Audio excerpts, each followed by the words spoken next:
Battle Through the Heavens. By Heavenly Silkworm Potato. Kabanata 671. Pag-aayos ng Shao Clan. Sige, hihingin ko si Fama na magbigay ng tulong. Nakahinga rin ng maluwag si Hai Bagong nang makita niyang inaako ni Xiaoyan ang responsibilidad ng pagharap sa ganitong paraan. Hanggat naalis nila si Guhi, magagawa nilang mawalan ng malaking tulong ang Misty Cloud Sect. Ipapaubaya ko ang pakikipag-ugnayan sa iba sa Old High. Bukod pa rito, mangyaring tulungan akong ayusin ang mga taong ito na magkaroon ng magandang pahinga. Wala silang mapayapang pahinga sa mahabang paglalakbay na ito mula sa Black Corner region. Tumayo si Xiaoyan at itinuro si Lin Yan at ang iba pa habang nakangiti ito at kinakausap si Hai Bagong. Hihihi. Ito ay isang bagay na dapat nating gawin. Natural, ang aming Primer Clan ay dapat makatanggap ng mga kagalang-galang na panauhin, na dumating, ng maayos. Ngumiti at tumango ang Old High.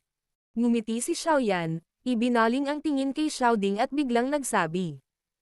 Sa tingin ko ay dapat na akong pumunta at makipagkita sa mga miyembro ng clan ng Shao Clan. Ito ay isang bagay na dapat mong gawin. Inutusan ka ng First Elder na maging clan head bago siya mamatay. Ang mga miyembro ng clan ay naghintay ng 2 taon para bumalik ka. Bahagyang tumango si Xiaoding habang dahan-daang nagsasalita. Natahimik si Xiaoyan. Tahimik niyang tinanguan ang ulo. Kahit na ano, umagos sa kanyang buto ang dugo ng kanyang angkan. Kaya naman, ang pagpayag na umunlad ang angkan na ito ay isang responsibilidad na hindi niya maitatabi. Marahil ito rin ang inaasahan ng kanyang ama. Itinulak ni na Xiaoyan at Xiaoli si Xiaoding habang tahimik nilang nilalabasan ang manor ng Primer Clan. Pagkatapos nito, lumiko sila sa isang kalye sa loob ng kabisera, sinundan ang kalsada, at dahan-daang tumungo sa isang tiyak na direksyon. Ang dakilang labanang nakakapukaw ng kaluluwa kanina ay mainit na pinag-uusapan ng buong kabisera sa sandaling ito. Ang ilan sa mga tao ay nasa sabik na sila ay sumasayaw na namumula ang mga mukha, na nagyayabang sa mga dumadaan kung paano nila napanood ang mga kaganapan mula sa malapit kanina. Gayunpaman, ang mga taong ito na naaakit sa nakasisilaw na labanan ay hindi natuklasan na ang pangunahing tauhan ng kwento ay tahimik na naglalakad na nilagpasan sila. Itinulak nila si Xiaoding at tinalikuran ang magkaibang kalye bago unti-unting nabawasan ang ingay sa likod nila. Nabawasan din ang mga mag-agarang bahay sa paligid. Maliwanag, sila ay patungo sa isang medyo malayong lugar ng lungsod. Muli silang lumiko sa isang hindi pantay na kalye at isang medyo luma at nasirang compound ang lumitaw sa harap ng mga mata ni Xiaoyan. Malabo niyang naririnig ang ilang tawa ng mga bata na ipinadala mula sa compound. Narito na, upang makatakas sa paghahanap ng Misty Cloud Sect nitong mga taon, maaari lamang kaming magtago sa mga malalayong lugar sa kabila ng proteksyon ng Primer Clan. Nakangiting sabi ni Xiaoding habang nakatingin sa malaking compound. Bahagyang tumango si Xiaoyan habang si Xiaoli ay mabilis na naglakad pasulong at itinulak ang pinto patungo sa compound. Ang ilang mga bata ay naglalaro sa paligid sa loob ng sira-sirang compound. Paulit-ulit ang pagtawa.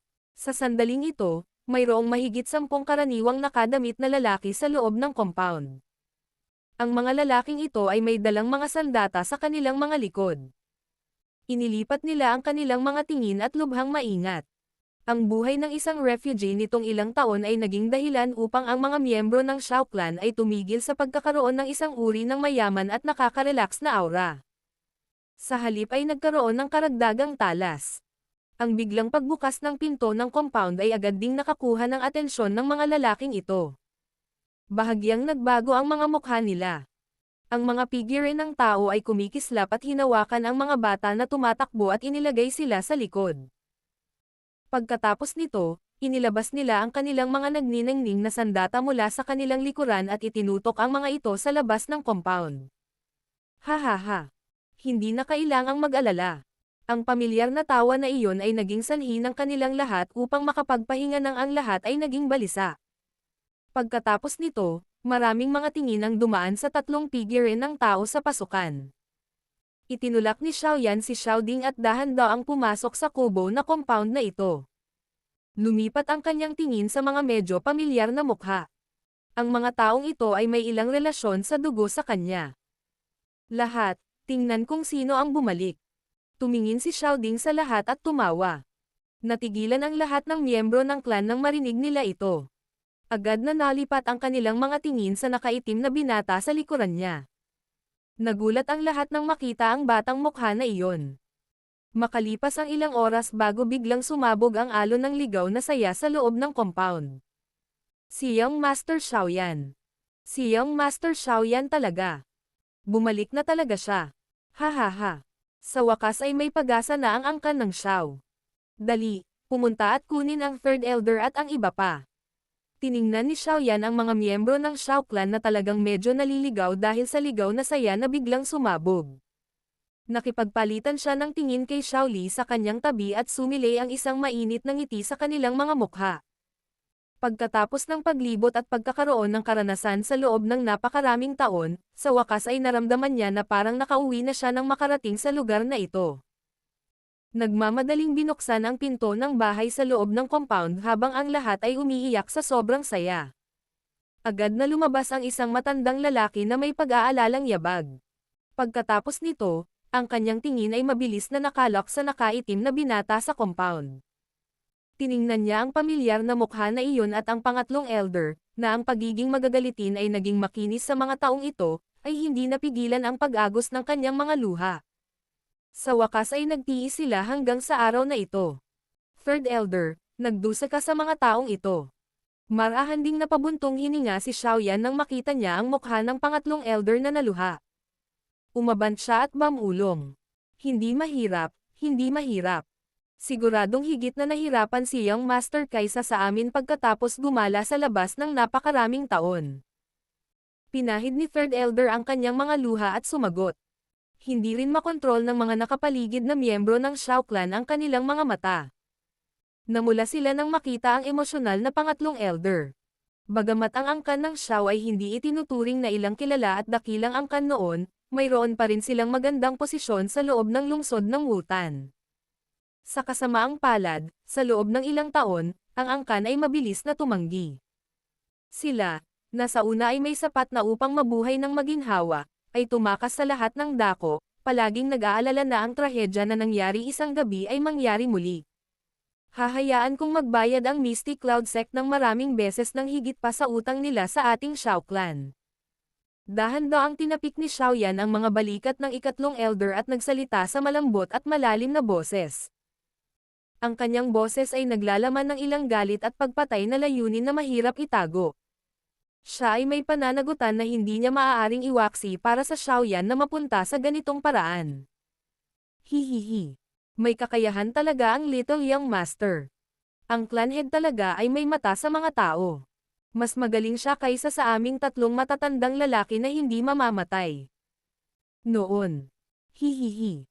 Ang una at pangalawang elder ay nagsabi sa akin na humingi ng tawad sa aming mga kalokohan na ginawa sa Little Young Master noon bago sila mamatay.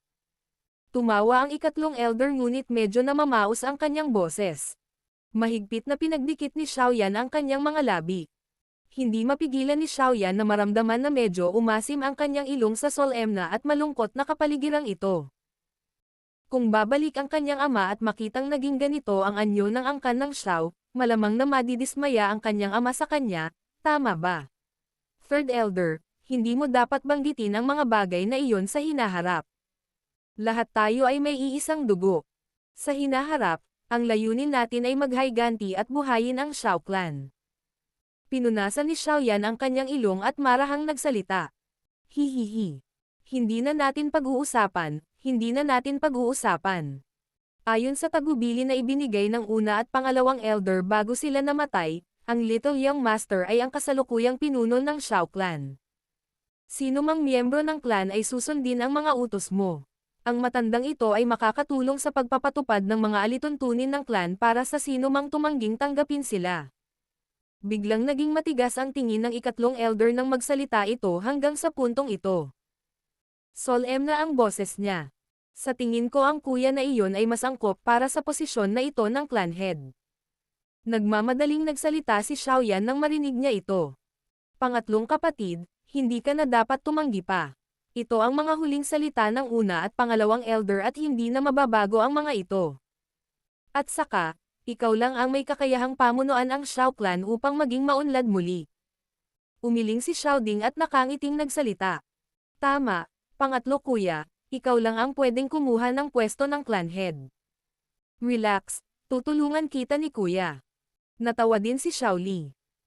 Nang marinig ang paghihikayat ng dalawang ito at makita ang maraming mataimtim na titig mula sa mga nakapaligid na miyembro ng clan, napigilan lamang ni Xiao Yan ang kanyang walang kabuluhang pag-iwas at sinabing. Kung ganoon, ako na ang bahala sa posisyon na ito ng clan head ng Shao Clan sa ngayon. Pag-uusapan natin kung sino ang pinakaangkop sa hinaharap. Ang mga miyembro ng clan sa paligid ay agad na nagpalabas ng mga alon ng tagay nang makita nilang tumanggo si Xiao Yan bilang pagsang-ayon. Nagtataglay sila ng hindi kilalang kumpiyansa kay Xiao Yan. Bukod dito, sa kanilang napansin sa malaking labanan sa langit kanina, wala silang kahit katiting na pagdududa sa lakas ng una. Naniniwala sila na sa ilalim ng pamumuno ni Xiao Yan, ang Shao Clan ay tiyak na magiging mas makapangyarihan kaysa sa nakaraan. Idiniin ni Xiao Yan ang kanyang kamay sa ilusyonaryong hangin at pinigilan ang hiyawan. Ang kanyang mga mata ay tumingin sa kanyang paligid habang nagtanong. Ilang miyembro ng clan ang kasalukuyang natitira sa Shao Clan? Ano ang kanilang lakas? Mayroon pa ring 208 tao. Kung aalisin natin ang mga babae at bata, na walang anumang kakayahan sa pakikipaglaban, mayroon pa rin tayong humigit kumulang 140 tao. Karamihan sa kanila ay sa klase ng Daozi o Daoshi. Kahit ako ay 4-star Daoling lang. Sabi ng ikatlong elder. Marahang napabuntong hininga si Xiao Yan nang marinig niya ito. Noong nakaraan, ang angkan ng Xiao ay hindi nagtataglay ng makapangyarihang chi methods at Dao techniques, at wala rin silang tulong ng anumang magandang medicinal pill. Natural lang na medyo mabagal ang training nila. Ang ganitong uri ng lakas ay talagang hindi nagkakahalaga ng pagbanggit sa harap ng Mystic Cloud Sect.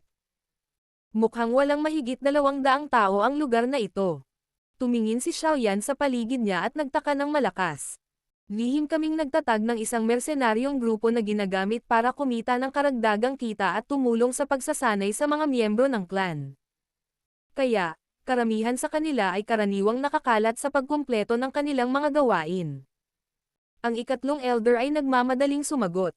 Bahagyang tumanggo si Xiao Yan. Ibinaling niya ang kanyang ulo kay Xiao Li at sinabing. Ikalawang kapatid, ipapaubaya ko sa iyo ang pagsasanay ng mga miyembro ng clan. Maaari mong sabihin sa akin ang anumang kahilingan. Bukod dito, palitan ang tirahan sa isang mas magandang lugar. Hindi na kailangang magtago at magtagal upang mabuhay ang Shao Clan sa hinaharap. Oo, walang problema. Gayunpaman, ang aking mga pamamaraan sa pagsasanay ay hindi isang bagay na kayang tiisin ng isang ordinaryong tao. Mayroon ba sa inyo ang natatakot? Tinanguan ni Xiao Li ang kanyang ulo at agad na iniwas ang kanyang tingin sa mga miyembro ng clan habang nagsasalita siya sa isang solemne na paraan. Young Master Xiao Li, ang anak ko ay namatay sa kamay ng Mystic Cloud Sect. Sabi mo sa akin, ano ang kinakatakutan ko para makakuha ng lakas? Maaari mo na lang kaming sanayin hanggang sa kamatayan. Ang mga namamatay dahil hindi nila ito matiis ay nararapat. Marami sa mga lalaking iyon na may nasasabik na mga mukha sa loob ng angkan ng Xiao ay umuungal sa pananabik ng tumunog ang mga salita ni Xiao Li. Bahagyang tumanggo si Xiao Li. Medyo nasiyahan siya sa lakas ng loob ng mga miyembro ng Shao Clan. Ang isa ay maaaring magsanay kung ang isa ay walang lakas. Kung ang isa ay walang lakas ng loob, ang isa ay magiging mahina kahit gaano pa siya nagsanay. Sa kasalukuyan, ang angkan ng Xiao ay nangangailangan ng mga taong nang ahas na isakripisyo ang kanilang buhay upang lumaban at hindi ang ilang mahihina. Ikalawang kapatid, kailangan mo ring magpadala ng ilang miyembro ng Xiao Gate sa lungsod. Sa kasalukuyan, ang Shao Clan ay talagang nangangailangan ng proteksyon. Nag-isip sandali si Xiao Yan bago nagsalita kay Xiao Li. Oo, ipaubaya mo na lang sa amin ng kuya mo ang tungkol sa Shao Clan. Ang kailangan mong gawin ngayon ay maghanda para harapin ang Mystic Cloud Sect. Ito ang pinakamahalagang bagay na kailangan nating gawin. Kung kaya nating talunin ang Mystic Cloud Sect, tiyak na tataas ang reputasyon ng Shao Clan. Kung matatalo tayo, talagang wala na tayong katubusan. Tumanggaw si Xiao Li, tinapik ang mga balikat ni Xiao Yan at nagsalita sa malalim na boses. Battle Through the Heavens. Kabanata 672. Mga babae na naghaharutan. Ngumiti si Xiao Yan at sinabing, "Relax, ipaubaya mo sa akin ang Misty Cloud Sect. Pagbabayaran ko sila ng utang ng dugo na inutang nila sa Xiao Clan natin ng maraming beses. Siyempre, nandyan din ang pagkawala ni tatay. Pagbabayaran ko sila sa lahat ng ito, isang presyo na mas masahol pa sa kamatayan. Ikaw ang kasalukuyang haligi na sumusuporta sa buong angkan ng Xiao. Hanggat nananatili kang nakatayo, ang angkan ng Xiao ay magiging buong pagmamalaki. Kaya, dapat kang maging lubhang maingat kapag kumilos ka." Mahinang sabi ni Xiao Li. Bahagyang tumanggaw si Xiao Yan. Inilagay niya ang paalala ni Xiao Ding sa kanyang puso bago itinaas ang kanyang mga mata at dahan-dahang winalis ang mga ito sa paligid niya. Ang mga miyembro ng clan ay kasalukuyang hindi na maingat at balisa gaya ng dati. Isang uri ng hindi pangkaraniwang inaasahan at kumpiyansa ang napuno sa kanilang mga mukha. Ang pinagmulan ng kumpiyansa na ito ay nagmula sa kanya. Sa sandaling ito, muling naramdaman ni Xiao Yan na ang mabigat na pasanin sa kanyang balikat ay talagang mabigat. "Ama, makatitiyak ako na hahayaan kong muli ang Xiao Clan na bumalik sa tuktok sa aking mga kamay. Talagang, sisiguraduhin ko. Ang pag-atake ng Misty Cloud Sect sa Primer Clan ay nauwi sa kanilang matinding pagkatalo. Tulad ng pag-iisip ng lahat na ang pinakamalakas na paksayon sa loob ng Jiama Empire ay sasabog sa isang parang kulog na galit. Ang una ay hindi inaasahang bumagsak sa isang hindi pangkaraniwang katahimikan. Ang ganitong uri ng kakaibang pagkilos ay naging sanhi ng maraming tao na lubos na nawalan. Maaaring magulat din si Xiao Yan at ang iba pa sa hindi pangkaraniwang katahimikan ng Misty Cloud Sect ngunit hindi nila ito pinag-isipan ng malalim. Dahil gusto ng kabilang partido na bigyan sila ng oras para makipag-ugnayan sa ibang mga paksayon, gagawin nila ang nais ng kabilang partido. Ang Haibadong ay nagpakita rin ng pambihirang bisa sa panahong ito. Sa loob ng maikling araw, nakipag-ugnayan na siya sa natitirang ilang malalaking paksayon ng kabisera. Sa pagbabalik ng malakas na Xiao Yan at sa kanyang pagpapakita ng nakakagulat na lakas sa harap ng maraming tao noong araw na iyon, natural na walang kahit isang paksayon ang nangahas na bawasan ang kasalukuyang mungkahi ni Haibadong. Sa makatuwid, ang pakikipag-ugnay sa trabaho ay napakadali. Ang lugar ng pagpupulong kung saan nila pag-uusapan ang mga bagay ay matatagpuan sa Alchemist Association, na nagpapanatili ng neutral na posisyon sa loob ng Jiama Empire. Dahil ang lugar na nagtipon ng mahigit kalahati ng alchemist sa loob ng imperyo, ang kakayahan sa pagtitipon na taglay ng Alchemist Association sa loob ng Jiama Empire ay natural na malayo sa karaniwan. Bagamat ang mga kakayahan ni Chairman Fama sa pagpapadalisay sa medisina ay medyo mas mababa sa Pilking Guhi, higit pa siya sa kung ano ang maihahambing ng huli sa mga tuntunin ng seniority. Kaya naman, kahit si Guhi ay kailangang maging magalang sa harap ni Famaria. Dahil dito, ang paghahanap ng lugar ng pagpupulong sa Alchemist Association ay hindi gaanong hindi naaangkop. Nagkataon namang nakasalubong ni Xiao Yan sina Haibadong at Yafei na aalis na sana nang dumating siya sa Primer Clan ng madaling araw. "Hihihi. Ikaw na munting kapwa." Tumawa ng malakas si Haibadong nang makita niya si Xiao Yan. Sasalubungin pa lang niya ang huli nang makita niya ang magandang mukha na naglalaman ng nakakatuwang pakiramdam sa likod ni Xiao Yan. Bahagyang kumunot ang kanyang mukha habang umuubo siya at sinabing, "Magpapadala lang sana ako ng tao para hanapin ka. Nakipag-ugnayan na ako sa Imperial Family, Muklan, at Nolan Clan para magkita-kita sa Alchemist Association ngayon para pag-usapan ang ilang isyu sa pakikipagtulungan." Ngumiti si Xiao Yan at tumanggo. Tinapik niya ang ulo ni Ziyan na nakatingin sa buong lugar mula sa kanyang tagiliran. Dahil nag-aalala siya na ang maliit na batang babae na ito ay dukutin ni Medusa upang pumunta at magnakaw ng mga sangkap ng gamot ng ibang tao, maaari lamang niya itong dalhin sa kanyang tabi. Gayunpaman, medyo hindi siya nakaimik sa harap ng pagsunod sa kanya ni Medusa. Tila ang babaeng ito ay may malaking interes para kay Ziyan. "Xiao Yan, ito ba? Si Yafei, na ang magandang mukha ay may maamong ngiti ay nagulat din nang makita niya si Medusa na nakasunod malapit sa likod ni Xiaoyan. Agad naman itong ngumiti at nagtanong ng hindi nagpapahalata. Kaibigan, maaari mo siyang tawaging Kailin. Tila naramdaman ni Xiaoyan na may hindi tama sa ilalim ng focus ng matubig na mga mata ng peach blossom ni Yafei. Kaya naman malabo lang ang naisagot niya. Hihihi. Kaya si Miss Kailin. Napataas ang kilay ni Yafei nang marinig ito. Naglakad siya ng 2 hakbang pasulong, pinagmamasdan ang Katanji tanging, walang kapintasan na mukha ni Medusa na naging dahilan upang maging siya ay parang gustong sumigaw ng malakas. Ngumiti siya at sinabing, "Ang ganda talaga ni Miss Kailin. Nagtataka ako kung bakit sinusundan mo si youngest brother Xiaoyan." Sa gilid, agad na nagulat si Xiaoyan nang marinig niya ang mga salita ni Yafei. Ang mga salitang ito ay binigkas na para bang pinagnanasaan niya ang kagandahan ng ibang tao. Bakit ang old sister Yafei na ito ay medyo naiiba ngayon kumpara sa kahapon? Nagseselos ba siya? Tahimik na nagmuni-muni si Xiaoyan sa kanyang puso. Bilang isang lalaki, marahil ay mahirap para kay Xiaoyan na madama ang ilan sa mga iniisip ng isang babae. Gayunpaman, naramdaman ni Medusa ang bahagyang puot at pag-iingat sa tono ng babaeng nasa harap niya, na may katulad na kakaibang anyo at kilos. Bahagyang kumurap ang kanyang mahahabang pilikmata at ang kanyang tamad na mga mata ay dumapo kina Xiaoyan at Yafei. Malabo niyang naramdaman na ang magandang babae na ito sa kanyang harapan ay may espesyal na damdamin para kay Xiaoyan. Sa hindi malamang dahilan, hindi sinasadya ni Medusa ang kanyang kilay nang maisip niya ito. Isang hindi kilalang emosyon ang bumalot sa kanyang puso. Ang ganitong uri ng emosyon ay naging dahilan upang makaramdam siya ng pagkadismaya. Kaya naman, ang kanyang magandang mukha ay bumaling kay Xiaoyan at ang kanyang tono ay naging mas malamig. Bakit dito tayo nag-uusap sa halip na gumawa ng seryosong bagay?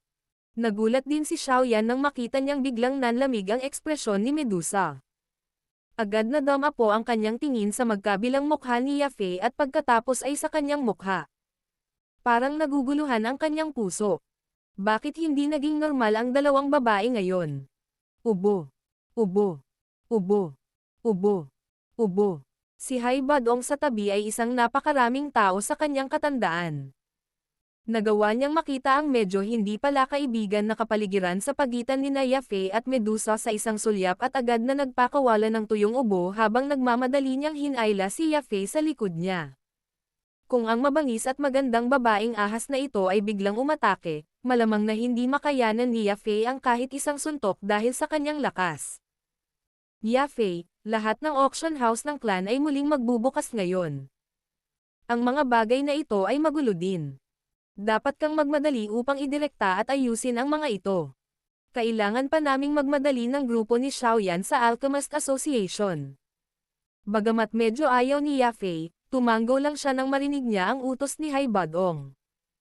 Gayunpaman, bago siya umalis, dahan-dahan siyang naglakad sa harap ni Xiaoyan at iniabot ang kanyang malajade na puti niebe na maislan na mga kamay upang dahan-dahang tulungan itong i-flat ang kanyang medyo magulong robe. Malumanay niyang sinabi, "Munting kapwa, huwag maging pabigla-bigla sa pagpupulong na ito. Bawat tao na maaari mong talikuran ay isang dagdag na tao para magamit mo. Makabubuti rin kung sila ay maging isang sakripisyo. Ngayon, hindi mo lamang dala ang kapalaran ng angkan ng Xiao. Ngunit may utang ka rin sa akin. Mas mabuti na huwag mong kaiyahiyang kalimutan ang tungkol dito." Nasagot ni Xiaoyan ang mahinang halimuyak na naililipat mula sa kanyang harapan at naramdaman ang banayad na pakiramdam na dinala ng dumampi sa kanya ang pinong Snow White na kamay ni Yafei. Bahagyang gumalaw ang kanyang puso nang ipakita niya ang kanyang mapuputing ngipin at nakangiting sinabi, "Siyempre hindi ko ito makakalimutan. Bago ako umalis noon, sinabi ko na gagawin ko ang lahat para tulungan ka kahit na gusto ni old sister Yafei na maging reyna sa hinaharap." Nakangiti si Yafei habang tinakpan niya ang kanyang bibig at buong pagmamahal na tumawa. "Hindi ako interesadong maging reyna." Isang tuyong tawa ang pinakawalan ni Hai Badong nang makita niyang naglalandian ang dalawa. Nararamdaman niya na ang mukha ni Medusa sa likod ni Xiaoyan ay lalong lumalamig. "Sige, aalis muna ako. Magmadali kayong lahat sa Alchemist Association. Inoobserbahan ng aking information network ang Misty Cloud Sect kamakailan. Ipapaalam ko sa inyo kung may balita. Marahan na tinapik ni Yafei ang ulo ni Xiaoyan at tumigil sa pagtitig. Nang iikot niya ang kanyang katawan, ang kanyang tingin ay malabo na sumulyap kay Medusa. Bahagyang umangat ang kanyang makinis at mapupulang labi, nakaramdam ng kaunting saya. Pinagmasdan ni Xiaoyan ang kanyang kaakit-akit na figure na umindayog habang unti-unti itong nawawala sa kanyang paningin. Noon lamang siya lumingon kay Medusa, ngumiti, at sinabing, "Tara na, kung hindi pa sapat ang nakita mo, maaari mo siyang sundan at ipagpatuloy ang panonood." Napatingin si Medusa kay Xiaoyan habang malamig siyang tumawa. Agad siyang tumalikod at lumabas ng mansyon. Ang babaeng ito. Bakit kakaiba ang ugali niya ngayon? Umiling si Xiaoyan nang makita niya ang likod ni Medusa at medyo natulala siyang nagsalita. Nagseselos siya. Lahat ng babae ay ganyan. Tumawa si Haibadong sa gilid at agad na itinaas ang kanyang hinlalaki patungo kay Xiaoyan. "Munting kapwa, ang galing mo talaga. Nagawa mo talagang paamuin itong magandang babaeng ahas na ang pangalan ay natakot sa buong Jiama Empire noon." Unang salita. Kahanga-hanga. Pangalawang salita, napakalakas. Pangatlong salita, napakalakas. Anong malamig na biro? Nagseselos. Biglang tumawa ng malakas si Xiaoyan nang marinig niya ito. Agad siyang umiling. Hindi niya akalain na kayang taglayin ni Medusa ang ganoong emosyon. At saka, tame. Kalimutan mo na, sino ang nakakaalam kung siya ay agad na magalit pagkatapos ng isang taong kasunduan at papatayin siya. Mabuti pang umiwas sa pakikialam sa ganitong klaseng babae. Hihihi. Itong batang babae. Parang medyo iba. Sa anong paraan siya naiiba? Bakit pakiramdam ko? Biglang napahinto ni Haibadong ang kanyang tingin sa maliit na batang babae na nakaputing damit na nakahawak sa kamay ni Xiaoyan at nagulat na nagsalita. Natuklasan niya na sa kabila ng kanyang lakas, ang batang babae na ito ay talagang nagbigay sa kanya ng pakiramdam na mahirap makita. Ang ganitong pakiramdam ay nagdulot sa kanya ng labis na masamang kalooban. "Matanda, huwag kang basta-basta tumingin. Kung hindi, hihilingin ko kay Senior Sister Kailin na bugbugin ka. Malazwa na matanda, umalis ka at mamatay." Medyo hindi nasisiyahan si Ziyan nang tumama ang tingin sa kanya ni Haibadong. Kinagat niya ang kanyang maliit na bibig at nagsalita ng mahina. Ngumiti si Xiaoyan at tinapik ang ulo ni Ziyan. Ngumiti siya at kinausap si Haibadong. "Hindi mo dapat maliitin si Ziyan." Halos walang sino man sa klase ng dawang nakatapat niya. Kahit na ilang dawang ay hindi maganda ang pakiramdam pagkatapos makipag-ugnay sa kanyang suntok. Sumili ang pagkagulat sa mga mata ni Haibadong nang marinig niya ang mga salitang ito. Ang batang babae na ito ay talagang nagtataglay ng nakakatakot na lakas. Napangiti lang si Xiaoyan sa mukha ng pagkagulat sa mukha ni Haibadong. Hindi niya inilarawan ng detalyado ang pinagmulan ni Ziyan, malinaw na nauunawaan na ang potensyal ni Ziyan ay lubhang pambihira. Sa sandaling nagawa niyang pinuhin ang isang body transformation pill sa hinaharap, malamang na hindi matatalo ang kanyang lakas kay Medusa. Higit pa rito, ang nakakatakot na kakaibang lakas niya ay isang bagay na kinatatakutan kahit ni Xiaoyan. Mahuhulaan na sa hinaharap, magiging malaking tulong si Ziyan kay Xiaoyan. Kahit na ang araw na ito ay magiging medyo malayo. Pumunta tayo sa Alchemist Association. Iniunat ni Xiaoyan ang kanyang tamad na baywang, at hindi na nagpatuloy na masangkot sa paksang ito. Lumingon ang kanyang tingin sa lugar kung saan matatagpuan ang Alchemist Association at mahinang tumawa. Tara na at tingnan ang mga lumang pamilyar na mukha. Siguro pagkatapos ng 3 taon, mararamdaman ko na iba ang mga tao sa kabila ng pagiging pareho ng paligid. Ang isang maliit na dadoushi noon ay naging isang tunay na pagiril na madaling pumatay sa mga elite na dawhwang.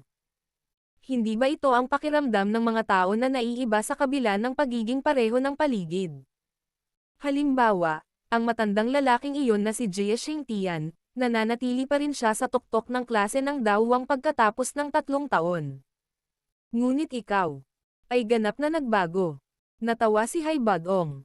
Kaya, kapag nakilala mo sila sa pagkakataong ito, Ang mga ekspresyon ng mga taong ito ay tiyak na magiging mas kawili-wili kumpara sa 3 taon na ang nakalipas. Bahagyang napangiti si Xiaoyan nang marinig niya ang nanginginig na tono sa boses ni Hai Badong. Hinailan niya si Ziyan, tumalikod at naglakad palabas ng Primer Clan. Pagkatapos nito, dahan-dahan siyang naglakad patungo sa direksyon ng Alchemist Association. Ang Imperial Family, ang Alchemist Association, ang Mo Clan, at ang Nolan Clan. Matagal na talaga tayong naghiwalay. Nagtataka ako kung naaalala pa ba ninyo ang pangalang Xiaoyan sa loob ng 3 taon na ito. Dumaan si Xiaoyan sa maraming kalye bago lumitaw ang kanyang grupo sa harap ng pasukan ng Alchemist Association makalipas ang kalahating oras. Tumingin siya sa pamilyar na pinto ng Alchemist Association at dahan-daang bumantong hininga habang bumubulong sa loob ng kanyang puso. Battle Through the Heavens. Kabanata 673. Zumei.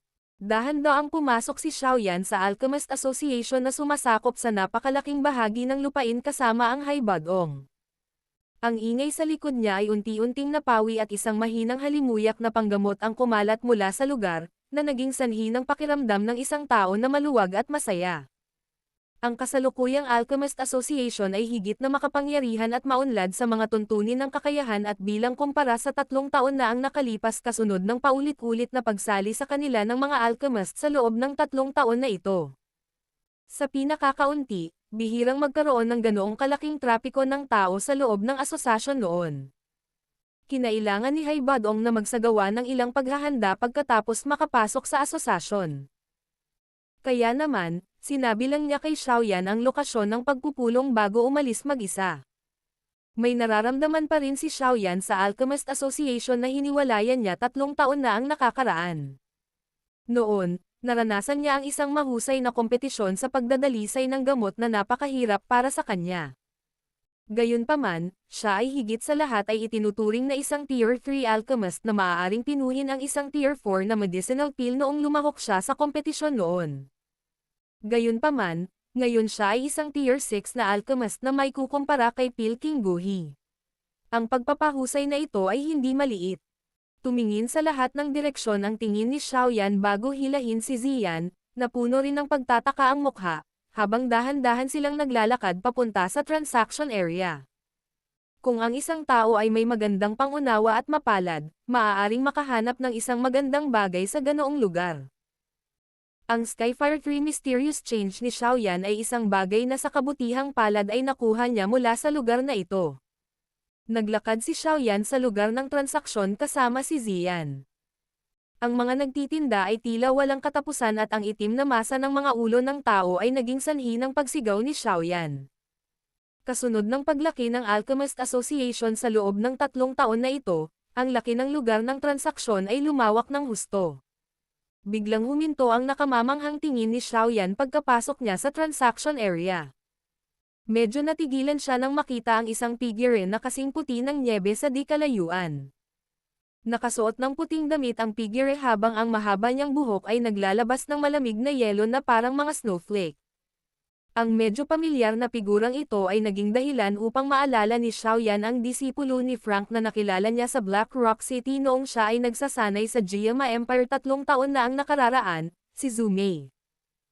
Nakuha ni Xiaoyan ang positibong pakiramdam para kay Fulan Ke noon. Medyo tinulungan siya ng matandang iyon. Kahit na ito ay dahil gusto ng huli na hikayatin si Xiaoyan na lumahok sa Alchemist Grand Meeting, wala siyang anumang masamang intensyon. Ang babaeng ito na may malayelong snow na karakter ay nagbigay din kay Xiaoyan ng magandang impresyon. Nagtataka ako kung paano sila naging 3 taon na ito. Ang pag-iisip na ito ay dumaan sa puso ni Xiaoyan, ngunit hindi siya nagkusa na pumunta at magsimula ng isang pag-uusap. Matapos siyang tingnan sa malayo, inalis niya ang tingin sa puting nyebeng figurang iyon. Hinailan niya si Ziyan habang dahan-dahan siyang naglalakad sa lugar na ito ng transaksyon na may matinding daloy ng tao. Hindi nagtagal pagkatapos sumali si Xiaoyan sa daloy ng tao, si Zumei na yumoko sa kanyang katawan para pag-aralan ang isang sangkap na panggamot ay tumalikod. Parang may naramdaman siya. Ang katangi-tanging, ethereal snowy mountain-like na mukha ay nagdala ng kaunting kawalan ng katiyakan, na naging sanhi ng nakapaligid na trapiko ng tao na dumarating at pupunta nang hindi sinasadyang magpabagal sa kanilang mga yapak. Medyo matako ang tingin sa kanya ng mga titig nila. Bahagyang itinaas ni Zume ang kanyang mga kilay sa mukha ng mga nakapaligid na tingin. Agad siyang dahan-daang pumasok sa karamihan ng tao bago siya nawala. Hinayla ni Xiaoyan si Ziyan at naglakad sa maliit na landas na puno ng mga nagtitinda. Paulit-ulit na lumipad ang kanyang tingin sa mga nagtitinda na iyon. Marahil ito ay dahil ang kanyang mga abot-tanaw ay lumawak ngunit siya ay hindi makahanap ng isang bagay na maaaring interesado sa kanya pagkatapos ng paggastos ng 10 dagdag na minuto. Lahat sila ay sira-sirang bagay. Sinampal ni Ziyan ang kanyang bibig at bamulong.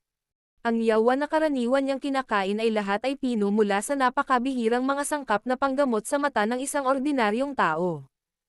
Ang isang ordinaryong sangkap na panggamot ay walang pinagkaiba sa basura sa kanyang paningin kahit na ito ay hindi karaniwan sa palengke na ito. Si Xiaoyan ay wala ring magawa sa harap nito. Tila ang pagnanais na makahanap ng isang kayamanan tulad ng Skyfire 3 Mysterious Change sa lugar na ito ay talagang kailangang umasa sa swerte. Dahil walang mga natamo, sa wakas ay binitawan ni Xiaoyan ang ganoong uri ng pag-asa pagkatapos magromang ng kaunti pa. Walang magawa siyang umiling patungo kay Ziyan. Aalis na sana siya, may naganap na kaguluhan sa hindi kalayuan sa harapan niya. Paminsan-minsan, may malakas na tawa pa rin. Si Xiaoyan ay karaniwang hindi interesado sa pagiging isang tagamasid sa mga ganitong bagay. Kaya naman, itinaas na lang niya ang kanyang mga mata bago inikat ang kanyang katawan at naghanda ng umalis. Gayunpaman, sa sandaling iikot niya ang kanyang katawan, isang malinaw na galit na boses ang ipinadala mula sa karamihan, isa na naging sanhi ng kanyang paghinto. Ang tingin ni Xiaoyan ay dumaan sa mga puwang sa karamihan at mahinang nakakita ng isang puting nyebe na figure. Ikanaway niya ang kanyang kamay kay Ziyan at sinabing, "Mukhang hindi ako makakaalis ng ganito." Sa sandaling sinabi niya ito, hinaylan niya ang kamay ni Ziyan at mabilis na naglakad patungo sa lugar kung saan matatagpuan ang kaguluhan. Ilang sandali pa, sumiksik siya sa mga tao at iniwas ang tingin sa kaguluhan sa loob. Sa sandaling ito, si Zume ay tahimik na nakatayo sa gitna ng karamihan. Gayunpaman, ang karaniwang sobrang puti at magandang mukha niya ay puno ng galit. May ilang lalaking nakasuot ng alchemist robe na nakatayo sa di kalayuan sa harapan niya habang tumatawa habang nakatingin sa kanyang medyo galit na namumula ang mukha. Paulit-ulit silang nagpakawala ng tawa. "Auba, huwag kang samobra. Huwag mong isipin na kaya mong maging ganito kayabang dahil lang ang guro mo ay elder ng asosasyon." Itinuro ng maselang daliri ni Zume ang lalaking pinuno at galit na umungol. "Hihihi. Zume, ang may pinakamataas na bid ay nakakakuha ng mga kalakal sa lugar na ito ng transaksyon. Dahil kaya kung mag-alok ng mas mataas na presyo kaysa sa iyo, natural lang na akin ang bagay na ito. Kahit na offer mo ang bagay na ito sa pinuno ng asosasyon, wala siyang magagawa sa akin." Ang lalaking iyon na may suot na Tier 2 Alchemist badge sa kanyang dibdib ay tumawa lamang sa harap ng pagsaway ni Zume. Pagkasabi nito, lumingon siya sa may-ari ng nagtitinda at sumigaw, "Mag-aalok ako ng 50,000 gintong barya para sa Icy Fire Snake Scale Fruit na ito. Ibinebenta mo ba ito?" Nagulat ang may-ari ng vendor na iyon nang marinig ang sigaw ni Auba. Agad siyang natuwa sa kanyang puso. Bagamat ang Ice Fire Snake Scale Fruit na ito ay medyo bihira, ito ay nasa pinakamahalagang 20,000 gintong barya. Hindi inaasahan na ang alibughang taong ito ay talagang handang bilhin ito sa dobleng halaga. Natural, walang dahilan para hindi siya pumayag. Berde ang magandang mukha ni Zume habang nakatingin kay Auba na naghahadjust ng Ice Fire Snake Scale Fruit sa kanyang kamay na may pagmamalaki. Kinagat niya ang kanyang mga pilak na ngipin ngunit walang magawa. Kamakailan ay nagsagawa siya ng retreat sa loob ng ilang panahon at kakaalis lang ngayon sa retreat. Nagkataon, nakita niya itong panggamot na sangkap na kailangan niya para pinuhin ang isang tabletang panggamot. Kakasundo pa lang niya sa presyo ng may-ari ng stall ng magmukhang multo ang maput na taong ito. Ang Auba na ito ay minsan nang sinubukang ligawan si Meizo dahil sa kanyang magandang hitsura. Gayunpaman, Ang huli ay kasalukuyang isang Tier 3 alchemist. Kaya naman, natural na nauwi sa kabiguan ang pagtatangka niyang ligawan siya.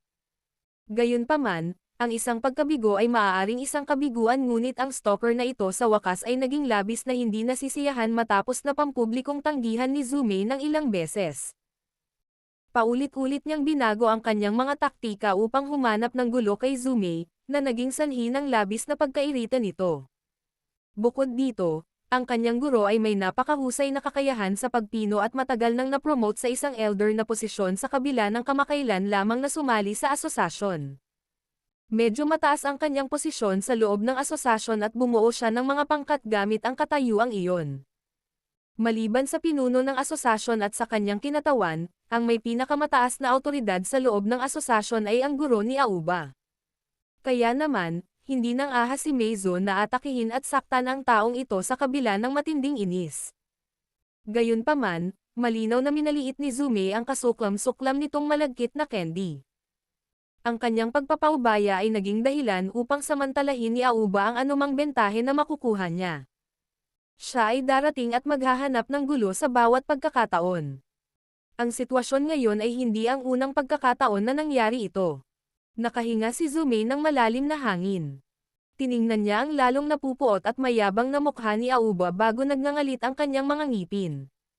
Dahil sa sitwasyong ito, maaari lang siyang sumuko sa Ice Fire Snake Scale Fruit na ito. Nanlamig ang mga mata ni Zume habang nakatitig kay Aoba bago tumalikod para umalis. Isang tawa ang biglang umalangaw-ngaw sa karamihan ng siya ay tumalikod. 100,000 gintong barya para bilhin itong Ice Fire Snake Scale Fruit. Nagulat ang lahat nang tumunog ang halakhak na ito. Agad nilang ibinaling ang kanilang mga tingin at nakita nila ang isang binata na nakaitim na nakasuot ng damit na humihila ng isang maliit na batang babae na may kulay lila na buhok sa tabi niya. Ilang mga tao ang hindi sinasadyang binato siya ng nakakaawang tingin. Bago ba ang lalaking ito? Talagang naglakas loob siyang ipahiya si Aoba. Ang pagtawa na ito ay naging dahilan din ni Zume na lumingon ang kanyang ulo upang tingnan ang binata na nakasuot ng itim. Dahil sa medyo pamilyar na mukha na iyon ay nagulat siya. Ilang sandali pa, sa wakas ay naalala niya ang binatang ito na nag-iwan ng malalim na impresyon sa kanya. Ikaw. Hindi ka pa ba? Natigilan si Zume habang nakatingin sa binata na nakaitim. Napabuntong hininga siya ngunit ang mga salita na nakarating sa kanyang bibig ay nagmamadaling napalunok nang makita ang nakapaligid na audience. Ngumiti si Xiaoyan at lumabas mula sa karamihan. Pinagmasdan niya sandali si Zume bago tumawa. Magaling ba si Grandmaster Frank? Magaling ang guro. Tumanggaw si Zume. Agad niyang hinayla ang robe ni Xiaoyan at marahang sinabi. Hindi ka ba umalis sa Jiama Empire? Umalis ka kaagad. Huwag mong saktan ang mga taong ito. Dahil si Zume ay nasa isang pag-iisa, siya ay ganap na walang alam sa bagay nitong nakalipas na 2 araw na naging pinakadakilang balita ng Jiama Empire. Alam lang niya na si Xiaoyan ay isang target ng Misty Cloud Sect at tiyak na malalagay sa matinding problema kapag natuklasan niya ng Misty Cloud Sect. Oh. Bakit? Gusto mo bang kumilos tulad ng isang bayani na nagligtas sa isang dalagang nahihirapan? Unti-unting nagdilim ang mukha ni Aoba matapos sabihin ni Xiaoyan ang kanyang unang salita. Isang kakaibang tawa ang pinakawalan niya at agad niyang hinigpitan ang hawak sa Ice Fire Snake Scale Fruit habang malamig na tumawa. Nabili na ng iyong master na ito ang bagay na ito. Dapat pumunta ka na lang sa isang sulok. Payo ko, huwag kang makialam sa negosyo ng ibang tao. Kung hindi, baka makapasok ka sa kabisera, ngunit hindi ka makakaalis doon. Battle Through the Heavens. Kabanata 674. Foyan. Napangiti ng mahina si Xiaoyan nang makita ang bossy na mukha na iyon. Tinatamad siyang magsabi ng kahit anong kalokohan habang nakataas ang palad niya na nakatutok kay Aoba mula sa malayo. Biglang lumabas ang isang puwersa ng pagsipsip at pilit na sinipsip ang Ice Fire Snake Scale Fruit mula sa kamay ng kausap. Bastos, naghahanap ka ng kamatayan. Agad na napahiya si Aoba nang makita niya ang biglaang pagkilos ni Xiaoyan. Sa galit na galit, ikanaway niya ang kanyang kamay at ang 10 dagdag na lalaki sa tabi niya ay sumugod kay Xiaoyan na parang mga gutom na tigre. Bang! Bang! Bang! Si Xiaoyan ay walang pakialam na tumingin sa dosenang lalaking sumusulpot. Pambihira niyang iwinagayway ang kanyang kamay at sumabog ang hangin bago agad na binasag ng marahas sa dibdib ng dosenang kasamang lalaki. Ang malakas na puwersa ay bumasag sa kanila hanggang sa lumipad sila paatras bago tuluyang dumurog sa karamihan, na nagdulot ng hiyawan at kaguluhan. Bang! Bang! Bang! Isang alon ang tumunog. Natigilan din si Aoba nang makita niyang bumagsak sa isang kisap mata ang kanyang mahigit 10 nasasakupan. Maglalabas na sana siya ng sumpa nang may sumilay na figure ng tao sa harap nila. Kakaibang bumungad sa kanyang mga mata ang isang itim na roba habang marahang tinatakpan ng mahabang braso ang kanyang dibdib. Pagkatapos nito, isang mahinang boses ang dahan-daang umalangaw-ngaw sa tabi ng kanyang tainga, dahilan upang ang kanyang buong katawan ay nabalot ng malamig na pawis. Bagaman dumarami ang mga tao sa kasalukuyang Alchemist Association, marami pang latak. Ngayon, tutulungan ko si Fama na maglinis ng kaunti. Isang malakas na puwersa ang biglang lumabas mula sa palad na nakadikit sa dibdib ni Aoba pagkatapos tumunog ang boses. Grog! Grog! Grog! Si Aoba ay nataman ng husto at pinalipad sa gitna ng maraming nakatulala na tingin sa lugar ng transaksyon. Isang subo ng sariwang dugo ang hindi sinasadyang dumura, na nagplaster sa lupa ng mahigit 10 metro bago unti-unting huminto. Ang sorpresa ay sumilay sa puso ng mga nasa paligid nang makita nilang kayang talunin ni Xiaoyan si Aoba gamit ang isang random na palad. Bagamat ang Aoba na ito ay may mahinang karakter, siya ay isang dalubhasa na malapit ng sumulong sa klase ng Dadaoshi kahit gaano pa ito sabihin ng isa. Talagang hindi inaasahan na hindi niya kayang tiisin ang isang palitan sa kamay nitong nakaitim na binata. Gayunpaman, ang lahat ay nagtapon ng maraming nakakaawang mga tingin kay Xiaoyan matapos silang maging sorpresa. Ang taong ito ay maaaring nasiyahan sa pagbibigay ng suntok na iyon ngunit hindi ba niya alam na ang matandang kapwa si Fuyan ay palaging pinoprotektahan ang kanyang sarili. Maliban sa isang maliit na bilang ng mga tao sa Alchemist Association na ito na hindi niya pananggahasang masaktan, karamihan sa mga tao ay nakaramdam ng kaunting takot sa sirasirang matandang iyon na nagpoprotekta sa kanyang sarili. Ikaw. Nagkaproblema ka. Dali, sundan mo ako at umalis sa lugar na ito. Nagulat din si Zume sa biglaang pag-atake ni Xiaoyan. Napatingin siya kay Aoba na nakahandusay sa lupa sa malayo na paulit-ulit na nagbubuga ng daing. Nagmamadali niyang hinimok si Xiaoyan bago niya hinayla ang huli, tumalikod, at umalis. Hindi napigilan ni Xiaoyan ang paghila sa kanya ni Zume. Sinulyapan niya ang umuungol na Aoba sa hindi kalayuan bago hinayla si Zian at sinundan si Zume habang paalis sila sa maingay na lugar na ito. Nagsisiksikan silang tatlo palabas ng transaction area pero hindi pa rin tumitigil si Zume. Hinayla niya si Xiaoyan at tumakbo sa labasan ng Alchemist Association. Nang makita ito, walang magawang alisin ni Xiaoyan ang kanyang kamay at magsalita ng nakangiti sa kanya. Siya ay isang walang kwentang pangalawang henerasyon. Kailangan ba nating kumilos ng ganito? Maaaring isang ang walang kwentang tao ang taong iyon ngunit ang kanyang guro ay isang elder sa asosasyon na may lubos na awtoridad. Ang kanyang reputasyon ay napakahusay sa kabisera na ito, at siya ay may posibilidad na magsumikap upang protektahan ang kanyang sarili. Kung hihintayin natin ang taong iyon na pumunta at magreklamo, tiyak na hindi ka pababayaan ng matandang iyon. Nagmamadali lang si Zume na magsalita sa harap ni Xiaoyan na natatakot sa wala. Mukhang asosasyon din si Frank, diba? Bakit takot ka pa rin sa kanya? Napakunot ang noo ni Xiaoyan at nagtanong sa kanya. Ang guro ay isa lamang Tier 4 na alchemist ngayon habang ang Fuyan ay isang tunay na Tier 5 na alchemist. Ang kanyang antas sa pagpino ng gamot ay hindi magiging mas mababa kahit na kung ikukumpara sa representante na pinuno ng asosasyon. Natural, ang kanyang posisyon ay higit na nahihigitan ng guro. Napabuntong hininga si Zume. Ang kanyang puso ay labis na nabigla. Bigla ring naintindihan ni Xiaoyan nang marinig niya ito. Kung idinagdag ng isa ang lahat ng Tier 4 na alchemist sa Jiama Empire, magkakaroon ng hindi bababa sa higit sa 10 sa kanila. Gayunpaman, kakaunti lamang ang mga tao na Tier 5 alchemist. Bukod dito, mahirap para sa isang alchemist na sumulong mula sa isang tier patungo sa isa pa. Ang ilang mga tao ay maaaring manatili sa isang tiyak na antas sa natitirang bahagi ng kanilang buhay. Malamang na mayroon lamang isang abnormal na tao sa buong kontinente na katulad ni Xiaoyan na maaaring umasa sa isang heavenly flame at sa mayamang karanasan ni Yalao. Ang pagkakaiba sa pagitan ng isang Tier 4 at Tier 5 alchemist ay katulad ng pagkakaiba sa pagitan ng isang Dowling at isang Dawang. Ito ay isang napakalaking agwat. Sa makatuwid, ang pagkakaiba sa pagitan nila ay natural na malaki. Mahirap ding ikumpara ang posisyon ng dalawa. Relax, maaalagaan ko ng maayos ang sarili ko. Ngayon lang, nakipagtulungan ako sa iyo dahil hindi ko mapigilan. Hihihi. Ayos lang. Wala ring magawa si Xiaoyan nang makita ang pag-aalala at pagkabalisa sa magandang mukha ni Zume.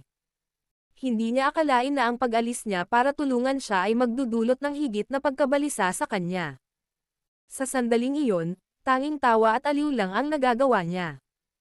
Hihihi. Okay lang. Marunong talagang magsalita ng malaki ang maliit na brat. Malamang na walang masyadong tao sa kabisera na ito na makakasakit sa estudyante ko at magsasabing okay lang ang lahat. Isang malamig na tawa ang umalangaw-ngaw sa napakalaking bulwagan ng asosasyon hindi nagtagal matapos ang mga salita ni Xiaoyan. Isang grupo ng mga tao ang agad na lumapit sa agresibo at mabilis na paraan. Ang pinunong iyon ng grupo ay isang matandang lalaki na nakasuot ng alchemist robe. May badge na hugis kaldero sa harap ng kanyang mga damit na may 5 pilak na kumikinang na alon sa panggamot na kaldero. Banayad na pagbaril sa lahat ng direksyon habang ang kanyang robe ay naka-flap, na lumilitaw na lubhang kapansin-pansin. Isang Tier 5 alchemist. Talagang napakagaling niya. Ito talaga ang kaso ng hindi pagkilala sa talento. Agad na huminto ang daloy ng tao sa bulwagan nang tumingin sila sa badge na kumakatawan sa isang uri ng karangalan. Puno ng respeto at inggit ang kanilang mga mukha. Yung tipong ekspresyon. Parang bahagyang nagbago ang magandang mukha ni Zume nang makita niya ang matandang iyon. Nakaramdam siya ng labis na pagkabigo sa kanyang puso. Bakit ang bilis nitong matandang hindi mamamatay? Siya ang tinatawag na Fuyan. Hindi pinansin ni Xiaoyan ang mga tingin sa paligid na tila nanonood ng magandang palabas habang lumingon siya kay Zume at nakangiting nagtanong. Oo, napabuntong hininga si Zume sa kanyang puso habang nakatingin sa matandang lalaki na nagpakita ng malamig na ngiti at galit sa kanyang mukha habang siya ay mabilis na lumakad. Kinagat niya ang bala at tumango bago bumulong. Dapat subukan mong magsalita hanggat maaari. Ang matandang ito ay hindi dapat manggahas na gawing mahirap ang mga bagay para sa nakababatang henerasyong tulad natin sa publiko. Walang tiwala si Xiaoyan nang marinig niya ito. Talagang hindi inaasahan na ang Alchemist Association ay magiging mas kakilakilabot sa 3 taon na ito. Talagang hindi niya alam kung paano ito pinamamahalaan ng matandang lalaking iyon na si Fa Maria. Sa panahong si Zume ay nagsasalita ng mahina kay Xiaoyan, na si Fuyan ay nagdala ng isang malaking grupo at nagtungo sa kanilang harapan sa isang agresibong paraan. Sumulyap ang matandang lalaki kay Zume at agad na pinaikit ang kanyang matandang mata para tingnan si Xiaoyan. Ibinaling niya ang kanyang ulo sa puting-puting auba sa tabi niya at nagtanong. Ito ba ang taong umatake sa iyo? Tama, guro. Noong una, nakikipagkompetensya ako kay Zume para bumili ng sangkap na panggamot para ihanda ang pagpino ng isang gamot na tableta bilang regalo para sa kaarawan ng guro. Gayunpaman, hindi ko inaasahan na ang taong ito ay puwersahang aagawin ang sangkap na panggamot kapag siya ay lumitaw. Naglunsad pa siya ng matinding pag-atake at bugbugin ako sa ganitong paraan. Agad na nagreklamo si Auba na may umiiyak na mukha nang marinig niya si Fuyan. Siyempre, natural na nakahanap siya ng isang napakahusay na dahilan para sa kanyang sarili sa gayong sandali. Elder Fuyan, ang bagay na ito. Nagmamadaling sumigaw si Zume. Agad na nagbago ang ekspresyon ng mukha niya nang marinig niyang magsalita si Auba ng mga irresponsibleng kasinungalingan. Gayunpaman, bago tumunog ang boses ni Zume, ikanaway ni Fuyan ang kanyang kamay at mahinang nagsabi. Zume, ang bagay na ito ay walang kinalaman sa iyo. Hindi ka dapat sumali. Kung hindi, maaari kang pumunta at magsalita ng kalokohan sa matandang Fokelan. Ikaw ang umatake ngayon lang, di ba? Talagang hindi inaasahan na gumamit ka ng ganitong mabibigat na suntok sa kabila ng iyong murang edad. Sino ang guro mo? Binaling ni Fuyan ang kanyang tingin at itinapon ito kay Xiaoyan. Nagsalita siya sa isang makalumang malamig na boses. Napangiti lang si Xiaoyan nang makita niya ang ganitong paraan ni Fuyan. Sabi niya, talagang hindi inaasahan na ang kalidad ng mga elder ng asosasyon ay bumababa. Ang pang-aapi sa iba gamit ang mga numero, sinasamantala ang pagiging senior. Isang mabahong matanda. Agad na naging mas tahimik ang bulwagan nang marinig ng lahat ang mga salita ni Xiaoyan na may kaunting panunuya. Hindi ba masyadong malaki ang tapang ng brat na ito? Talagang naglakas loob siyang kutsain si Fuyan sa ganoong paraan sa harap mismo ng huli. Napakatalas ng dila ng kabataan. Mabuti. Mabuti. Napakagaling. May lakas ng loob ka. Gaya ng inaasahan, nagdilim ang ekspresyon ni Fuyan. Sa kanyang galit, nagsimula siyang tumawa. Kung makakalabas ka sa Alchemist Association na hindi nasaktan ngayon, ako ba, si Fuyan, magkakaroon pa ba ng mukha? Nakakairita talaga ang matandang ito. Nakakairita. Huwag mo siyang pansinin. Medyo nairita agad si Ziyan nang marinig niya ang mga daldal ni Fuyan. Tinakpan niya ang kanyang mga tenga at nagsalita na may mapupulot na labi. Bahagyang napangiti ang mga tao sa paligid nang makita nila ang malajade na inukit na batang babae na biglang sinabi ang mga salitang ito. Gayunpaman, lahat sila ay matinong itinikom ang kanilang mga bibig nang makita nila ang lalong madilim na ekspresyon ni Fuyan. Si Xiaoyan ay unti-unti ding naiinip matapos makita ang parami ng mga taong nagkukumpulan sa kanilang paligid upang panoorin ang eksena. Tinatamad na siyang magsalita ng kahit anong kalokohan sa matandang ito. Hinayla niya sina Ziyan at Maison, tumalikod, at umalis. Agad na naging berde ang ekspresyon ni Fuyan nang makita niya ang aksyong ito ni Xiaoyan. Ito ang kauna-unahang pagkakataon na nakatagpo siya ng isang napakayabang na kabataan pagkatapos ng lahat ng mga taon na ito. Agad na bumalot sa kanya ang galit. Isang malakas, mainit na Daochi ang lumabas sa kanyang katawan na may galit na sumigaw. Ang makapangyarihang Daochi na pumutok sa isang iglap ay naging dahilan upang ang mga tao sa paligid ay nagmamadaling umatras ng ilang hakbang, natatakot na inosenteng mahuli sa gulo. Bata, ngayon, tutulungan ko ang iyong guro na ituro sa iyo ang tinatawag na paggalang sa iyong mga guro. Isang maapoy na pulang Daochi ang kumulot at bumangon sa kanyang natuyot na palad na parang isang mabangis na apoy. Malakas na sigaw ni Fuyan at ang kanyang katawan ay kumislap pasulong. Agad siyang naging fire figure na pumutok ng paputok sa likod ni Xiaoyan. Napakaraming tao sa bulwagan ang naglabas ng padamdam nang makita nilang binaliwala ni Fuyan ang kanyang katayuan at inatake ang isang nakababatang henerasyon. Si Fuyan ay isang tunay na dalubhasa na si Dawang. Halos walang makakalaban sa kanya kahit sa loob ng kabisera na ito. Bukod dito, sa hitsura ng momentum ng kanyang galit na pag-atake, tila ang nakaitim na damit, binata na ito ay hindi bababa sa malubhan na nasugatan kung siya ay sinaktan.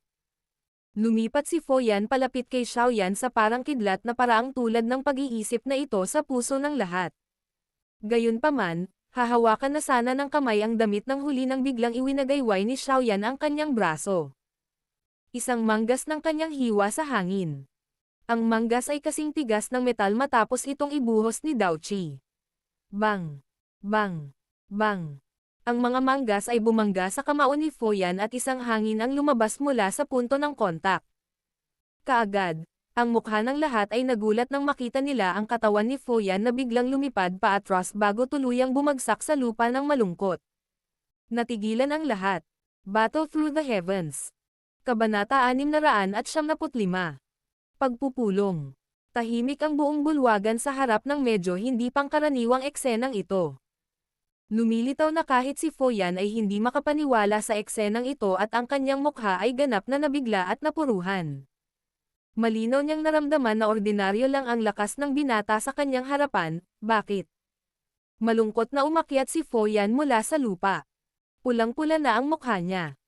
Ang pagiging isang miserableng estado sa publiko ng isang miyembro ng nakababatang henerasyon ay naging sanhi ng pagkabaliw ng mapagmataas na taong ito. Bastos. Kumuyam ang ngipin ni Fuyan at nagmura. Akmang aatake na lang siya muli nang umalangaw-ngaw ang bahagyang tunog ng kulog. Naramdaman niya kaagad na nasisilaw ang kanyang mga mata nang lumitaw sa kanyang tabi ang walang ekspresyon na itim na damit, binata sa kanyang harapan na parang multo. Ang biglaang pagsulpot ng binata na may itim na damit ay naging sanhi ng pagbukas ng mga butas sa buong katawan ni Fuyan. Akmang aatake na sana siya nang hindi namamalayan ang isang mahabang mainit na kamay sa kanyang leeg. Dahil sa malamig na boses na iyon ay nanigas ang buong katawan niya. Wala kang kwalipikasyon para kumatawan sa aking guro sa pagtuturo sa akin. Malamig na tumawa si Xiaoyan bago siya biglang tumalikod at nagsalita ng mahina habang ang kanyang tingin ay dumaan sa isang sulok ng bulwagan. Pinuno ng Asosasyon Fama, hindi ko gugustuhin na mawala ang iyong Alchemist Association ng isang Tier 5 Alchemist kung patuloy kang magtatago sa tabi, na nanonood ng palabas. Nagulat ang lahat sa maluwag na bulwagan nang marinig nila ang mga salita ni Xiaoyan. Agad silang napalingon sa isang direksyon. Ang walang magawang tawa ay umalangaw-ngaw sa anino sa isang sulok na pinagtutuunan ng mga tingin ng maraming tao sa bulwagan. Kaagad, isang matandang figure ang dahan-daang lumabas at lumitaw sa harap ng mga mata ng lahat. Sa hitsura ng kanyang hitsura, nakakagulat na siya ang pinuno ng Asosasyon ng Alchemist Association, si Fa Maria. Ang Deputy Association Head, si Kiamir ay sumunod malapit sa tabi ni Fa Maria. Mayroon ding isang batang babae na nakasuot ng kulay berdeng alchemist robe sa tabi ni Chimir. Ang batang babae ay may matikas at gumagalaw na anyo. Bahagyang kinulat niya ang mapupulang labi, na nagpapakita ng pagmamataas. Ang kanyang balat ay kasing puti ng nyebe at ang isang pares ng matatalinong matingkad na mga mata ay may tuso habang sila ay gumagalaw. Maliwanag, ang babaeng ito ay isang kakaibang individual. Sa sandaling ito, ang mga mata ng babaeng ito ay kumikislap na may kakaibang ningning habang nakatingin sa bulwagan at maginhawang tumingin sa nakaitim na damit, binata na nagpasuko kay Fuyan. Hahaha. 3 taon na ang nakalipas mula noong huli tayong magkita. Magaling ba ang kapatid na si Xiaoyan? Ang matandang ito na namamahala sa GMA Empire's Alchemist Association ay nagpakita ng nakangiting mukha sa harap ng mga tingin ng publiko at nagtanong tungkol kay Xiaoyan sa isang palakaibigang paraan. Parang hindi niya napansin ang berdeng mukha na si Fuyan na ang lalamunan ay hinawakan ni Xiaoyan. Ang ganitong ugali ni Fama ay natural na naging sanhi ng pagtataka ng lahat sa bulwagan. Gayunpaman, nang lumabas sa kanyang bibig ang pangalan, isang pangalan na mabilis na kumalat at nagdulot ng kaguluhan sa loob ng kabisera, lahat ay muling natigilan. Agad silang nagkaintindihan. Ang mga titig na ginamit nila nang tumingin sila sa binata na nakaitim na damit ay agad na naging interesado. Hindi nakakagulat na ang taong ito ay naglakas loob na maging napakayabang. Siya talaga ang Xiaoyan. Ang taong nagdulot ng malaking pagkalugi sa Misty Cloud Sect. Si Fuyan, na pinipigilan ni Xiaoyan, ay namutla sa isang iglap matapos marinig ang form ng address na ginamit ni Fama sa binata sa kanyang tabi. Nawala agad ang galit sa mga mata niya. Noon, kahit ang mga dawwang mula sa Misty Cloud Sect ay namatay sa kamay ng taong ito. Wala siyang kahit katiting na pagdududa na kailangan lang ni Xiaoyan ng kaunting udyok para mabali ang kanyang ulo. Bukod dito, sa lakas ni Xiaoyan, malamang na ang Alchemist Association ay hindi magpapatibay ng anumang hakbang sa paghihiganti kahit na talagang pinatay siya ni Xiaoyan. Ang puntong ito ay malinaw na makikita mula sa saloobin ni Fama kay Xiaoyan nang lumitaw ang una. Bahagyang nanginig ang bibig ni Fuyan habang ibinaling niya ang galit na tingin sa nanginginig ng auba sa gilid. Kung ang bastos na ito ay hindi nabigo na buksan ang kanyang mga mata at masaktan ang gayong tao, bakit siya mapupunta sa isang nakakahiyang sitwasyon? Hihihi. Pinuno ng Asosasyon Fama, ang Alchemist Association na ito ay talagang binaygo ako pagkatapos ng 3 taon na hindi nagkita. Nakikipagtulungan sa ganoong paksayon, natatakot ako. Mahinang tumawa si Xiaoyan bago tumalikod at kinausap si Fama na dahan-daang naglalakad. Mapait na tumawa si Fama nang marinig niya ito. Little brother Xiaoyan.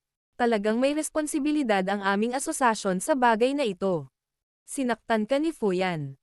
Kaya, maaari mo siyang harapin kahit anong gusto mo. Kahit na ang mga salitang ito ni Fama ay medyo malambot ngunit nagbigay ito kay Xiaoyan ng napakagandang mukha. Bukod dito, alam din niya na ang kasalukuyang Xiaoyan ay hindi na ang binata noon na maaaring ma-motivate na lumaban para sa champion spot sa kompetisyon sa pamamagitan lamang ng pagbibigay ng medicinal formula. Dahil sa kasalukuyang kakayahan at paksayon ng huli, mayroon siyang kwalipikasyon na tamasahin ang gayong pagtrato. Ito ay dahil ang kasalukuyang Xiaoyan ay karapat-dapat na maging isang tunay na malakas na tao sa puso ni Fa Maria. Hahaha. Little Brother Xiaoyan. Ang karakter ni Fuyan sa orihinal ay medyo walang ingat at nagninangas na likas. Hindi niya intensyon na saktan ka. Bukod pa rito, kung pag-uusapan natin ito, ang Little Brother Xiaoyan ay itinuturing ding honorary elder sa ating Alchemist Association. Lahat tayo ay mula sa iisang panig. Ngumiti si Chimir at humakbang pasulong para maayos ang mga bagay-bagay. Si Zhu Mei ay nasa tabi ni Xiaoyan habang pinagmamasdan niya ang dalawang napakahalagang tao mula sa Alchemist Association na humakbang at nakikipag-usap kay Xiaoyan sa sobrang magalang na tono na nagbigay kay Xiaoyan ng maraming mukha. Ang gayong pagtrato ay naging sanhi ng kanyang pagkamangha. Ang kanyang tingin ay paulit-ulit na lumipad sa katawan ni Xiaoyan. Alam niya na si Xiaoyan ang naging kampyon ng Alchemist Grand Competition noon. Gayunpaman, ito lamang ay hindi magiging sapat para sa mga Alchemist Grandmaster tulad ni Fama at Chimir na tretuhin siya ng ganoong kagalang-galang. Bukod dito, mula sa paraan ng pag-uusap, tila handa silang mawalan ng isang Tier 5 na Alchemist kaysa makipag-away kay Xiaoyan. Nagdulot ito ng tuluyang pagkatulala sa kanya. Ang binata na pinalayas sa Jiama Empire ng Mystic Cloud Sect noon ay talagang nagtataglay ng gayong mga kakayahan. Ang mga mata ng magandang babae sa tabi ni Chimir ay kumikislap habang nakatingin sa nakaitim na damit, binata na ang mukha ay kalmado pa rin kahit na ang dalawang napakahalagang tao ng asosasyon ay humakbang pasulong. Saglit siyang nakaramdam ng kawalan ng pag-iisip sa loob ng kanyang puso. Ang binata noon ay maaaring namumukod-tangi, ngunit isa lamang siyang miyembro ng nakababatang henerasyon na may ilang potensyal. Gayunpaman, sa loob ng maikling 3 taon, naging eksperto na siya na kahit na ang pinuno ng asosasyon na si Fama ay kailangang tretuhin sa magalang na paraan. Ang bilis ng paglago na ito ay talagang naging sanhi ng tahimik na pagkabigla ng mga tao. Hindi nakakagulat na kahit ang lolo sa tuhod ay nagsabi na ang mga tagumpay ng taong ito sa hinaharap ay magiging pambihira sa hinaharap noon. Biglang naalala ng dalaga ang isang pangungusap na binanggit sa kanya ni Jie Xingtian noon. Sa oras na iyon, medyo hindi pa rin siya kumbinsido. Gayunpaman, ngayon kahit na ang kanyang mapagmataas na sarili ay hindi maiwasang maging ganap na kumbinsido. Kung ikukumpara sa ibang mga kabataan mula sa henerasyong ito noon, ang kasalukuyang Xiaoyan ay walang alinlangan na lumakad sa medyo mataas na posisyon. Walang pakialam si Xiaoyan kay Fama at Chimir. Pagkaraan ay tumingin siya sa maputlang mukha na si Fuyan na hindi man lang naglakas loob na igalaw ang kanyang katawan. Ngumiti siya, dahan-daang binawi ang kanyang kamay at marahang sinabi. Dahil ang dalawang pinuno ng asosasyon ay humakbang pasulong, natural lang na si Xiaoyan ay magbibigay ng mukha sa inyong dalawa. Sa simula, ang usapin ngayon ay ilang maliliit na problema sa mga nakababatang henerasyon. Wala akong pagpipilian dahil ang elder na ito ay gustong tumakbong mag-isa. Agad na nagpapalitan ng berde at puti ang ekspresyon ni Fuyan nang marinig niya ang mga salita ni Xiaoyan. Hihihi. Little Brother Xiaoyan, salamat sa pagpapalam kay Fuyan. Ang matandang ito ay pribadong aayusin ang bagay na ito ngayon at mananagot sa iyo. Nakahinga rin ng maluwag si Fama at nagmamadaling nagsalita nang makitang hindi talaga inatake ni Xiaoyan si Fuyan. Kinaway ni Xiaoyan ang kanyang kamay at tinitigan si Aoba. Dapat ay namulat na ang taong ito na ang pinakamalas na tao ay tiyak na siya kapag naayos na ang usaping ito. Kaya naman, ang kanyang mukha ay isang malagim na puti na parang pininturahan ng puting pulbos. Hindi rin niya inaasahan na haantong talaga siya sa pagsipa ng ganito kay tigas na metal plate ngayon. Nandito ba lahat? Bumaling ang tingin ni Xiaoyan kay Fama at nagtanong, hindi na nagtagal sa orihinal na paksa. Hahaha. Nandito na lahat. Hinihintay ka namin. Ngumiti si Fama at tumango. Pagkatapos ay pumunta na tayo. Hindi na nagtagal si Xiaoyan matapos marinig ito. Nilinggan niya si Zume at nakangiting sinabi. Kasalukuyan akong may mga bagay na dapat harapin at aalis muna ako. Tulungan mo akong bumati kay Grandmaster Frank kapag nakita mo siya. Hindi na hinintay ni Xiaoyan ang tugon ni Zume pagkatapos sabihin ito. Hinailan niya si Ziyan at naglakad papunta sa loob ng hall. Nakabawi lamang si Zume pagkatapos tumalikod at umalis si Xiaoyan. Ang likod ng kanyang mga ngipin ay marahang kinagat ang kanyang ibabang pulang labi habang pinag-aaralan ang matangkad na payat na likod na iyon. May kakaibang kulay na damaloy sa kanyang mga mata. Noong una niyang nakilala si Xiaoyan, nagsusumikap pa rin ang huli na maging isang Tier 2 alchemist. Sa tahimik na daloy ng panahon, si Xiaoyan ay naging isang dalubhasa na maihahambing sa mga nangungunang tao ng imperyo. Ang ganitong uri ng pagbabago ay hindi mailalarawan bilang maliit. Malamang na si Frank at Outwo ay mapapabuntong hininga din kapag nalaman nila ang tungkol sa kanyang pag-unlad. Sinundan ni Xiaoyan ang grupo ni Fama at lumiko sa isang pares ng mga koridor bago lumipat sa hagdan at gumawa ng mabagal na pag-akyat sa mas mataas na antas ng asosasyon. Sa kanilang paglalakad, si Xiaoyan, na kanina pa nakikipag-chat at nakangiti kay Fama at Chimir ay biglang nabaling ang tingin sa medyo pamilyar na mukhang matikas na babae sa gilid. Ngumiti siya at sinabing, 3 taon na tayong hindi nagkikita. Pag-anda ng pag-anda ang Little Princess. Agad namang nagulat ang matikas na babae nang mapagtantong bigla siyang kinilala ni Xiaoyan. Palihim siyang tumawa. Talagang hindi inaasahan na ang isang dalubhasa na tulad mo ay maaalala pa rin ako. Talagang ito'y aking karangalan. Nakangiti si Xiaoyan habang nakatingin sa babaeng ito na medyo kakaiba pa rin. Isang ngiti ang sumilay sa kanyang kalmadong mukha nang maramdaman niya ang tono ng pananalita nito. Bagamat ang mga taong ito ng pakikipagsapalaran ay nagbigay sa kanya ng isang napakayaman na hitsura, ito rin ay naging isang tulad ng isang matanda.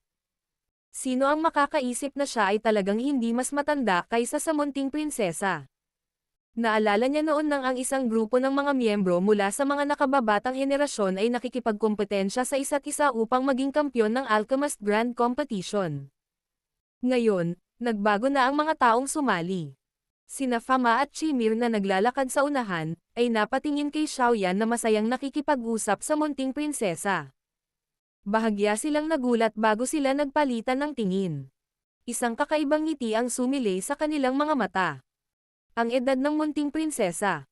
Parang isa na kung saan siya dapat makahanap ng kapareha. Ang babaeng ito ay labis na ipinagmamalaki na may napakataas na inaasahan. Dahil sa kakayahan ni Xiaoyan, siya ay lubos na tugma sa kanya. Isang ideya ang biglang lumitaw sa puso ng dalawang matandang ito habang sila ay naglalakad. Nagkatinginan sila bago sumilay ang isang nakakalokong ngiti sa gilid ng kanilang mga bibig. Natural na hindi alam ni Xiaoyan ang iniisip ng 2 taong ito. Naamoy niya ang pabango ng kabataan na nagkalat sa katawan ng dalaga sa kanyang tagiliran. Siya ay lubos na masaya na siya ay maaaring makipag-usap sa isang tao na mas bata sa sandaling ito. Gayunpaman, nang huminto sina Fama at Chimir sa harap ng isang malaking pinto, dahan-dahan niyang itinigil ang kanyang pag-uusap. Inayos niya ang kanyang mga damit at ang kanyang ekspresyon ay muling naging kasing tahimik ng isang lumang balon. Alam niya na ang mga tao sa loob ay pawang mga nangungunang eksperto sa loob ng Jiama Empire. Nakatingin lang siya sa kanila noon. Gayunpaman, ngayon ay mayroon siyang kwalipikasyon na harapin sila bilang kapantay o kahit na tingnan sila bilang mas mababa. Nandito na tayo. Nakangiti si Fama habang nagsasalita. Pagkatapos noon ay nakipagpalitan siya ng tingin kay Chimir bago niya marahang itinulak ang pinto. Iginalaw nila ng kaunti ang kanilang mga katawan sa gilid at nagbukas ng daanan para lockeran.